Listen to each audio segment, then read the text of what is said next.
إذا شي يوم عبالك تظهري من البيت بدون ما تحطي ميك اب أو تحطي ميك اب بدون ما يبين إنه أنتِ حاطة ميك اب، تابعيني لآخر هيدا الفيديو.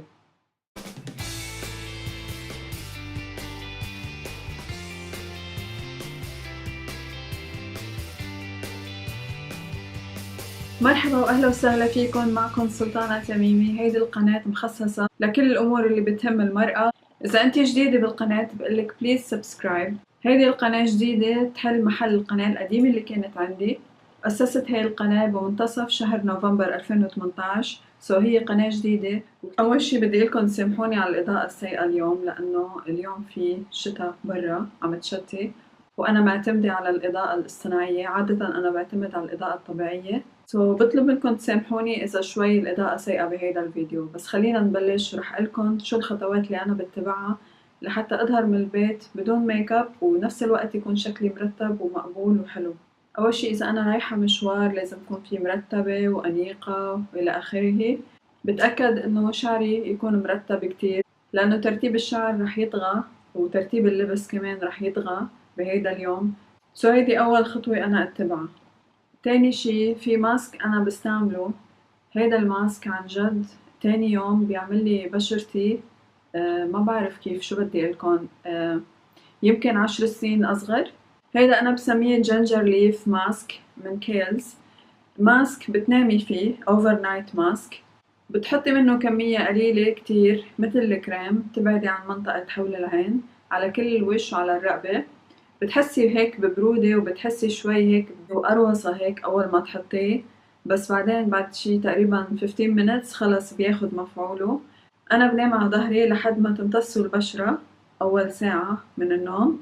بعدها تاني يوم الصبح بغسل وشي بس بمي، وشوفي البشرة قديه بتكون حلوة وقديه بتكون سوفت ولونها بيعقد تاني يوم. هيدا الماسك أنا بعتمده لحتى أحصل على بشرة كتير حلوة بدون ما أعتمد على الفاونديشن. ولأنه في شغلة تانية، أنا عندي جفاف حول العين، بستعمل ماسك بالأفوكادو من كيز.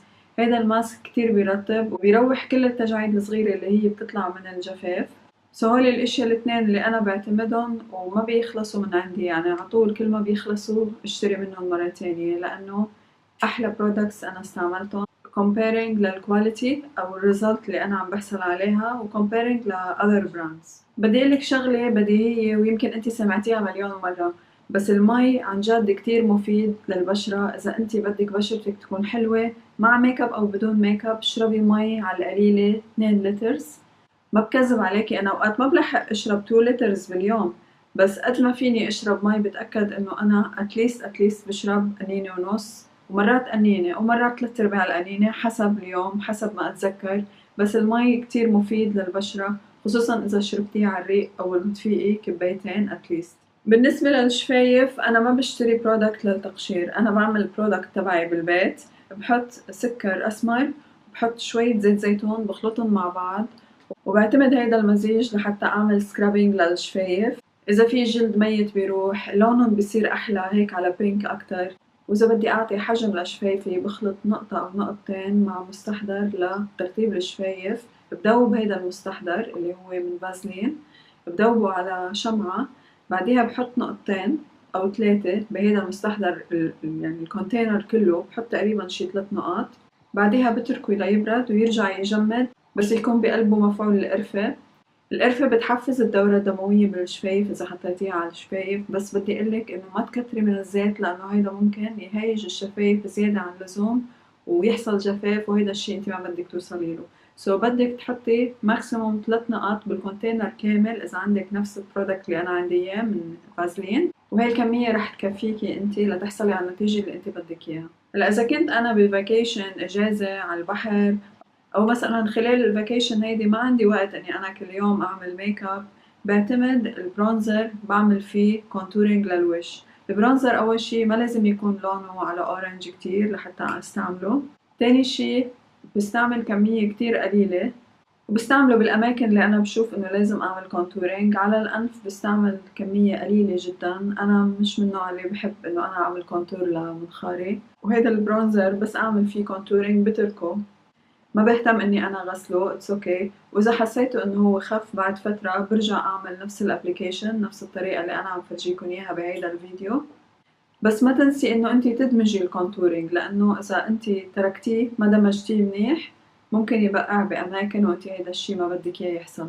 بالنسبة لبشرتك كتير مهم انه انتي تتأكدي ما عندك اي شعر زايد. احسن طريقة انا شفتها بالنسبة لإلي واللي بتناسبتني انا شخصيا انه انا شيل شعر وجهي بالخيط، حتى البيبي هير كمان ينشال بالخيط. شلت فترة بالليزر لوجهي بس خلص بطل يجيب مفعول الليزر لأنه صار الشعر كله بيبي هير، أغلبيته يعني 90% بيبي هير، والليزر ما عم يلقطوه. سو أفضل طريقة إنه أنا شيل شعر وجهي بالخيط.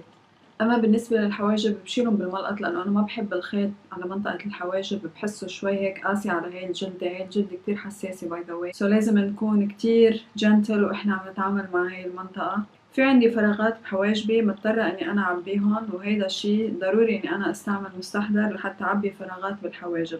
سو أنا بستعمل القلم لأنه هو أكتر شي طبيعي، الجل شوي بيبين أكتر. سو إذا بدي لوك طبيعي ما يبين إنه أنا حاطة ميك اب بتجه للقلم.